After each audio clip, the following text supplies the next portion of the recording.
Na-corner ng mga otoridad ang isang lalaki ng loob at nagtangkang magnakaw sa isang tindahan sa Valenzuela. Paliwanag na suspect na gawa niya ito dahil kailangan niya ng pera. Ito ang unang balita ni Bea Pinlac. Mabasag pa yung mga gamit. Nagkagulo sa tindahan na ito sa Valenzuela City pasado 1:00 ng madaling araw nitong Lunes. Nahuli kasi ang 21 anyos na lalaking yan nang pasukin niya ang tindahan at tinangka pa umanong pagnakawan. Ayon sa pulisya, mismong ang may-ari ng tindahan ang nagsumbong sa mga otoridad.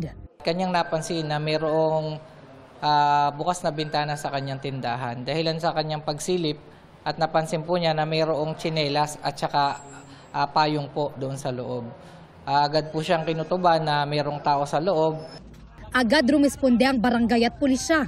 Naabutan pa nila ang suspect sa tindahan. Gulo-gulo na po doon sa loob ng tindahan na co-located po doon sa bahay ng ating biktima. During that time na nahuli po siya, wala pa naman po siya nailabas o nanakaw mula sa tindahan.